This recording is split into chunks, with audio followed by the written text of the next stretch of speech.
How's it going, everybody? My name is John Bianchi. I'm the Airbnb data guy, and today I have cracked the code on how to figure out how much a unique Airbnb is actually going to make. Well, for the most part, I cracked the code.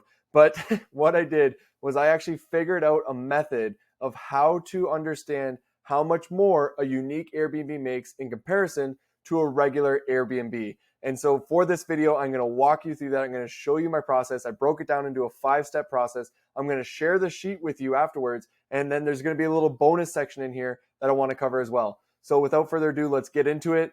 Let's not waste too much time. Once again, 5 steps to a unique Airbnb's revenue potential. Unique Airbnbs, guys, like the most amazing, most beautiful listings in the entire world. Some of these things that look like this. Who doesn't want to build one of these or own one of these or make them, be able to raise money to put one together? And if you don't have the data to be able to figure out exactly how much it's going to make, then it becomes very difficult to take that risk, right? And so what I'm trying to do with this method is break down that risk. Now, before I get into this, a little bit about my credentials, who I am. I'm the head of data for TechFester, which is a short-term rental investment fund. We've raised about $37 million in the past year. I've helped determine where about $30 million of that is going to go. It's my job on a day-to-day basis to figure out what market is going to be the absolute best market for us to enter, to buy short-term rentals, then what is the absolute best thing to purchase within that market, and then how do we maximize the revenue out of that Airbnb, right? And then on top of that, I've also built and sold my own Airbnb arbitrage and management company, and I have 3 free courses on YouTube all about Airbnb data, and I have tons of other content that is very detail-oriented, just like what we're going through here. So 5-step process to a unique Airbnb. The issue is that it's really hard to determine how much a unique Airbnb is going to make. However, I had a theory, okay? I had this theory that I always told people about how you could potentially figure out how much a unique Airbnb would make. So picture this in your head. You want to build a really nice tree house out in the middle of the outskirts of wherever, and it's like a 20-minute drive from the nearest metro, but there's no data out there to be able to tell you how much a unique Airbnb is actually going to make. And so what you want to do is know how much. And so my theory is that if you were to find other unique Airbnbs around America, and then you were to go and figure out how much is that unique Airbnb making, right? You record that information. Then you go and find a regular Airbnb listing that's very close to that one, like maybe it's the nearest metro, and you figure out how much are those regular ones making, right? And then what you do is you figure out what's the difference between this unique one and the regular ones. And then you repeat that over and over and over again, and then you're going to figure out the average premium that a unique Airbnb is making across all of these different locations. Then with that premium number, what you could do is you could go back to your location, you could go and look at a regular listing in your area, and you could add that premium to that listing, and it's going to be able to tell you how much you could potentially make if you made a unique Airbnb. So that is the theory that I was trying to figure out. And I have proof of actual success, which is the best thing ever. So I went out, I found these 4 different listings, the Waco Alpine out in Waco. There are 7 Alpines out there, Live Oak Lake. There's a Dunlap Hollow, which is one of the best Airbnbs in the world. Crystal Peak Lookout, which is done by Christy. She's doing some of the most amazing listings out there. And then the Lux Alpine Cabins. And what I found out was that the first one was making a 321% premium over regular listings.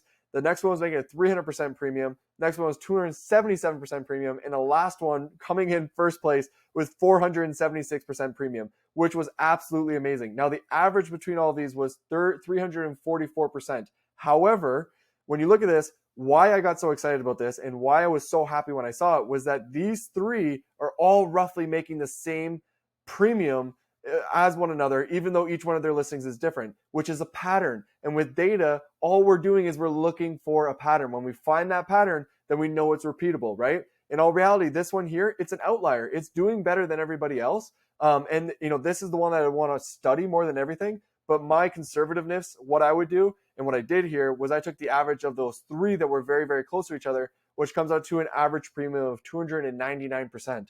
So this tells you that if you were to have a regular listing that is in your town and it's making $50,000, you could add a premium of 299% for the unique Airbnb that you're looking to build or buy or whatever it may be, and it could potentially make $149,000 a year. Do not take that information and go apply it to your listing. There's so many little details that I have to go through here to make sure, because I don't want anyone going out and building a unique Airbnb based off of this. Understand where this number came from, understand why I'm talking about it, so that you can ensure that you're not just making a bad decision. Okay, so learn the little details. Now, this video is about teaching you that process. Okay, I've done it 4 times now. I want you to do it 10, 15, 20 times to get a better average and see if the average is truly 299% for these really unique, beautiful Airbnbs. So what I'm going to do is I'm going to teach you the process that I went through to be able to get to that. And then you're going to go out and do it. And then on top of that, I'm going to have a little bonus at the end about what is extremely important. And please stick around for that so you can actually learn what that is. So first off, the very first step is find unique listings and extract the data. This is really fun. Just go and look for really beautiful listings. Then what we're going to do is we're going to extract good data of regular Airbnbs and then average them all, okay? I always talk about the good data. You may get bored by it, but it's very important. Then we're going to determine the premium of a unique Airbnb. With this information, we can figure out what that premium is.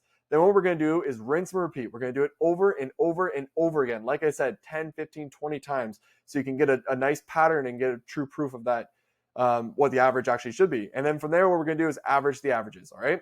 So let's jump right into it. Actually, let's take 1 second to look at this and understand the logic that I'm using when I'm actually looking at these listings and trying to understand how I can do as well as them, right? It's called the Burger King logic. McDonald's spends millions of dollars to figure out what corner to be on, and Burger King opens up across the street. We are just replicating what is already working. Data is just simply people who have already figured it out, who have taken the risk.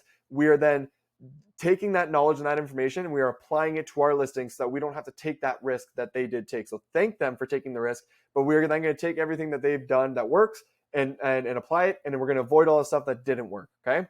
Now, let's go with the very first step, which is find unique listings and extract the data. So the very first part, like I said, have fun looking for some cool listings. I absolutely love looking at amazing Airbnb listings. It's one of my favorite things to do.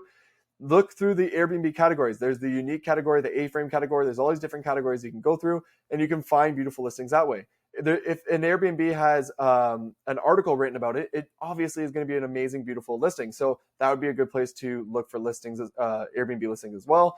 Find the wish list. What is the most wish listed Airbnb in America? There's articles out there talking about that. That's obviously going to be an amazing listing. And then you can also go on YouTube. Levi Kelly, shout out to Levi Kelly. He has one of the best channels out there for some of the most amazing listings in the world. He shot this home here, which is the Dunlop Hollow. This is without a doubt my favorite Airbnb in the world. If you want to build this with me, please reach out to me and we can build that together because I want to build that more than anything.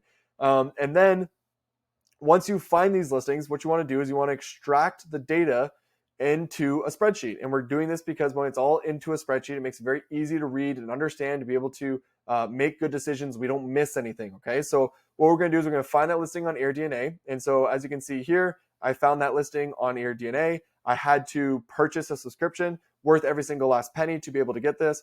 And I took the information that I was seeing here and I just plugged it into a spreadsheet, okay? And so it's a very simple thing that we're doing with that. And the information that we're going to be pulling out is everything that you're going to see here. I'm not going to go through it all just for the sake of the video. You can go through it yourself when the time comes, okay? The next thing you're going to do is you're going to look for good data of regular Airbnb listings, and then we're going to average them all, okay? So just like you found the Airbnb link here, you're then going to be going through here and trying to find good data of other listings that match up well with your specific listing. So I'm not going to spend a crazy amount of time on good data and bad data because every single video I talk about it so intensely. So if you want to learn more in depth about good data and bad data, I have a 23-minute video on my course. That's the 2.0 masterclass course. Go to my playlist, look for the 2.0, and then I think it's the third video down, and it teaches you everything about good data and bad data. It's 23 minutes long. However, I'm just going to high level it for you right now. So the first off, we need somebody who's a full-time host, and we also need them to be tracked by AirDNA for 250 days. The reason we need a full-time host is because you're going to be a full-time host. We want to ensure that the data that we're getting is from somebody who's an active full-time host and not just somebody doing it on the weekends, right?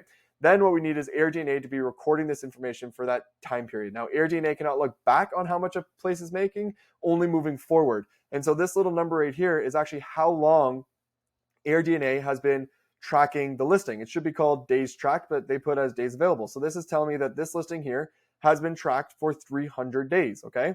And so with a full-time host and AirDNA tracking it the entire time, when we can get the idea that it's actually a good data, okay?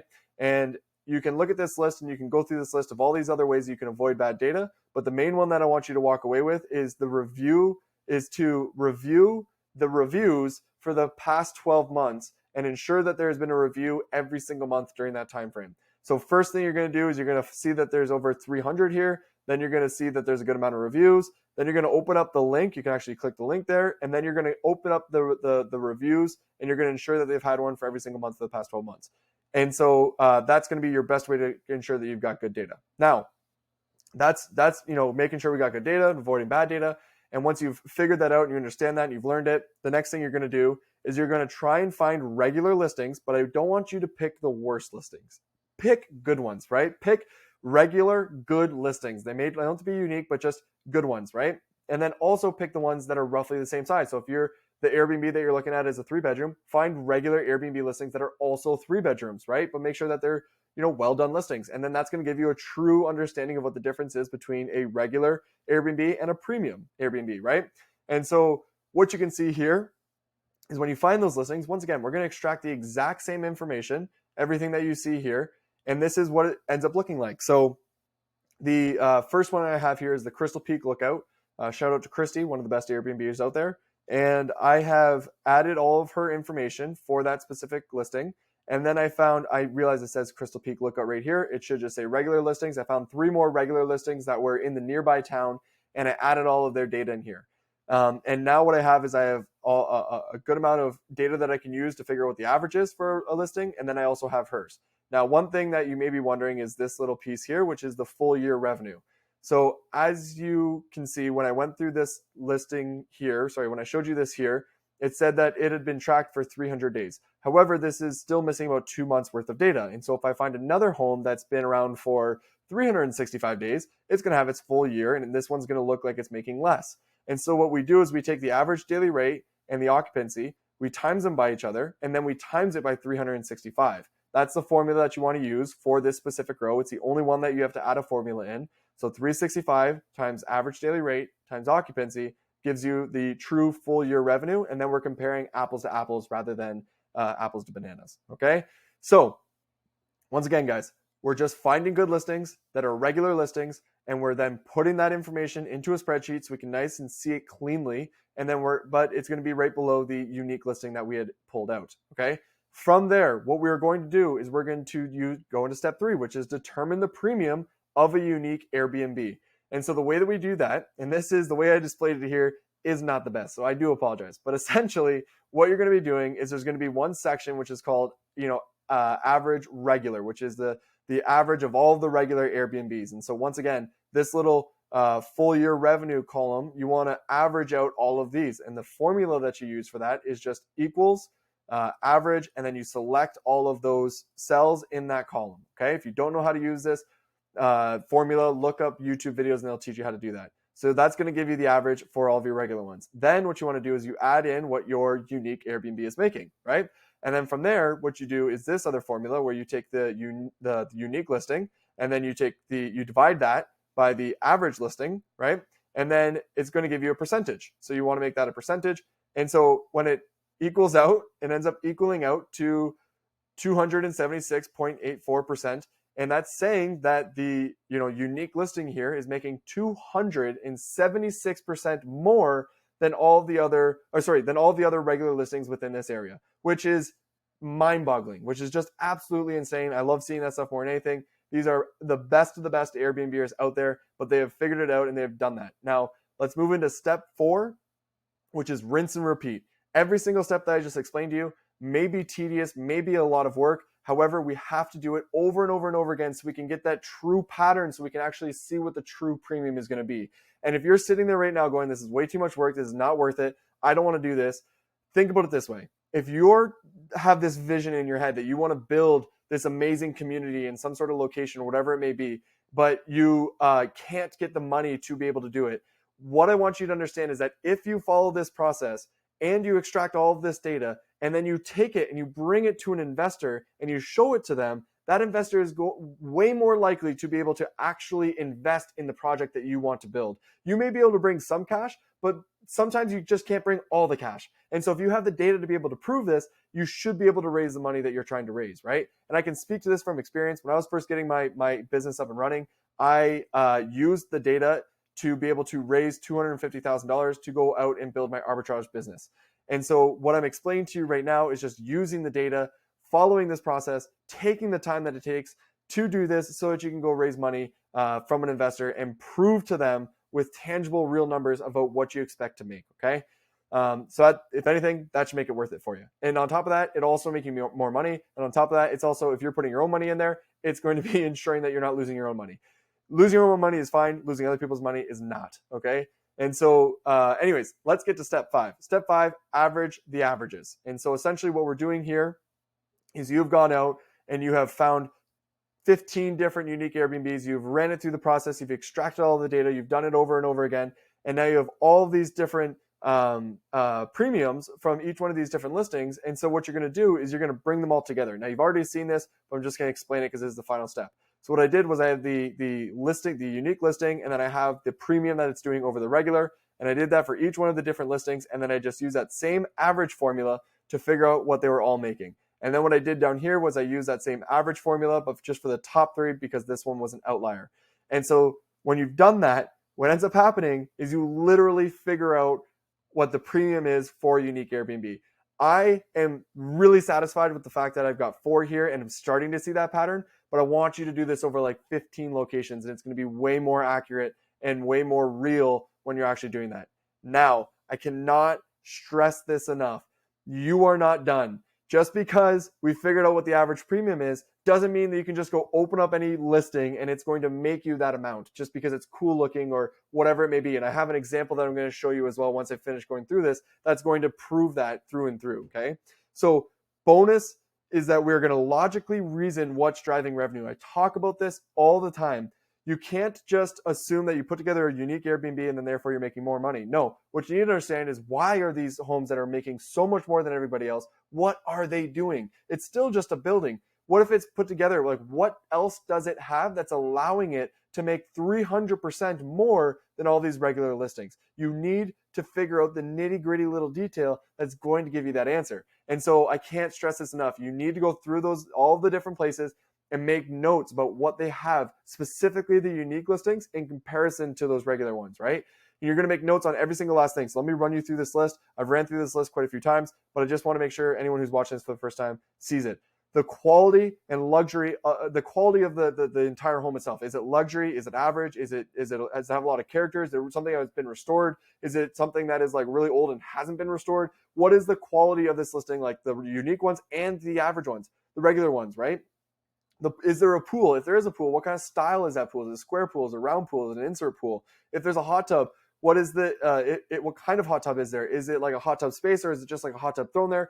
If you were to put something together, would you have space for a hot tub? So you need to consider that as well. What kind of square footage are you working with, right? Is it a 1-bedroom, but it's like 1,000 square feet? That's a beautiful sized 1-bedroom, right? But is it a 3-bedroom? Like, you need to consider all this. Is the unique Airbnb just significantly bigger than all these other ones? Like, what's causing it to do that? The Airbnb listing quality. So the actual listing itself, what does it look like? How well is it put together? How well do they take the photos? How did they take the photos? What kind of edits did they do to this? How is the title, the description? All these things matter so much. It's not even funny. But these ones here, so key features, these are probably the ones that are going to be the most obvious about driving the revenue, that are probably driving the revenue more than anything. But everything else kind of comes into play. But, does it have a rooftop patio? Does it have a massive deck? Does it have a beautiful views? Is there a backyard to this? Is it super secluded? What is it, right? You know what I mean? What are these like key features of this unique listing and regular listings that's allowing it to hit that amount? The interior design. How well is the interior design put together? What does it look like? The quality of the kitchen and the bathroom. Is it high-end, luxury, old, whatever? Game room. Do they have one? Do they even just have like a foosball table in there or like a Pac-Man machine in there? Like, what do they have? The extra entertainment, so the cornhole, the mini putt, all of those little things that they could potentially have as well. The quality of the furniture, which is like, is it luxury furniture? Is it like boho theme? Is it like, what is the quality of the furniture? What are we working with here, right? The Airbnb photos, I already kind of talked about this, and then the location, specifically with unique Airbnbs. Where's the location, right? Is it 15 minutes away, but it's actually 15 minutes closer to the national park in comparison to the little town that's half an hour away or something like that? Like, the location likely is making a bit of a difference with these unique Airbnbs, and so that's something that you need to consider as well. And so, guys, I can't stress this enough. You have to go through all this. If you go through all this, You go through all these little pieces of information, you are going to know what's allowing one listing to make more than the other. Okay. Now go build the most unique listing and beat all of the premiums that you find. You're going to find all these premiums, they're going to be making 300% more. Go be the outlier that makes 500% because you were smarter, more strategic. You specifically built it to beat everybody else. And so, but before you leave, I said I was going to have one more thing here, which is an example that I wanted to run you through that should scare you a little bit and make you want to do that bonus step as in depth as you possibly can. So this here is the Live Oak Lake cabins that, or sorry, not cabins, alpine A-frames that are in Waco, Texas. And these listings are making about $115,000. They're technically making more, but it's AirDNA is showing them making $115,000 a year. They're absolutely beautiful. Right down the street, you have these cargo ship containers that are making $30,000 a year. This is a unique Airbnb. This is a well put together, well designed, utilizing its space really well, and it's making $30,000 a year. Okay, I'm going to stress that again. You can see that it obviously sleeps, 2 people, just like the Live Oak Lake place does. It has no kitchen, tiny little space, but it's once again still well put together. But then if you look on the outside, there's almost nothing going on here. So let's take a look at the Live Oak Lake one and try to understand its amenities and what it has. So first off, significantly larger listing. If you look at this listing, you can see there's way more going on. It's way newer built. It's way nicer. It's way more luxurious, all of those things. So first off, it's just a way better build, right? It's also on the water. As you can see, we got spiral stairs, which is helping. It's got good furniture. It actually has a couch in the listing. There's a community pool that they can use. There's a hot tub that they can use. There's chairs sitting outside. They have their own little patio set up right here, and they can open up the doors all the way. They have their own little fire pit. There's that little patio area that they can go out to. I know we got some other stuff here. So they have nice luxury coffee things. They have a communal fire pit and a private fire pit, which is pretty awesome. They've added Jenga, and they're showing off that they have Jenga that you can actually use. There's also I know that you can use paddle boards in there and kayaks and whatnot. And then on top of that, they also show they have like a romance package and a cake, right? All of these things are driving the revenue for this listing that's making it do 3 times the amount that this listing is doing, right? Because we get through this listing and we're like, okay, cool. So it's a super small space. It's unique, but the only features and amenities that they're actually giving us is this little top piece here, which I don't even think they should have a good photo of. They don't even have a good photo of that rooftop patio. But the issue is there's no fire pit, there's no hot tub. I don't know how secluded I am from all the other people. I don't know how much privacy I'm getting. I don't know what else I can do here. There's no Jenga, photos of the Jenga that I can play. There's no couch. There's no nothing, right? And so therefore, this place is making $30,000. So the reason I wanted to show this is because, yeah, this is a unique listing. However, it's not making the same amount of money as a properly done unique listing. And so therefore, I can't stress this enough. That bonus step is outrageously important when it comes time to actually figuring out how to do this. So that's everything. That's honestly, if you want to end the video right now, go for it. But that is everything. And all I want to say, guys, is if you found that valuable, like and subscribe. Please share this video with some other people. Help grow this channel. I have so much free content on here. It's not even funny. And I'm constantly trying to give away as much detailed orientated processes that are going to allow you to get to make more money than everybody else when it comes to these Airbnbs. And my main product that I offer to everybody is Profit Maps. If you haven't checked out a Profit Map, click the link down below. Profit Maps are going to help you identify the most profitable location within your entire area. Here's a quick example of one of Chicago. And what you can see is that within Chicago, very quickly, I can identify the most profitable location in all of Chicago. If I can move this little camera guy here, and then I click this over here, give me 1 second. So if I click this, so we're looking at Chicago. On the left-hand side, you have all the different zip codes within Chicago. And then you have all the different unit sizes. So a 1-bedroom, 2-bedroom, 3-bedroom, 4-bedroom, so on and so forth. Where those two connect is the average annual revenue for an Airbnb in that area. And all you have to do is look for the largest number, and that's roughly where the most money is being made for a Airbnb within Chicago. And I can do these for absolutely anywhere that you want them, and you're going to be able to identify it. And then on top of that, you're also going to be able to go into the actual data and understand all the nitty-gritty little detail, and try to understand, why some people make 160,000, why other people make 70,000. And I have a training and a process that I walk you through, obviously, that you get to go through to be able to learn exactly how to use this map in the way that I use it on a day-to-day basis. So that's my main offering. Once again, click down below, the main benefits of what you're going to get from this is going to be maximizing most profitable location in whatever market that you're in, maximizing your revenue, feel 100% confident when purchasing or building. This is specific to the unique builds. And then you're going to save money and time. And on top of that, you're going to get it right the first try. And then on top of that, you're going to make more money with less properties. And so follow this process, use a profit map, go through all this information. I hope this has been helpful for you guys. Thank you so much for sticking around, and like and subscribe.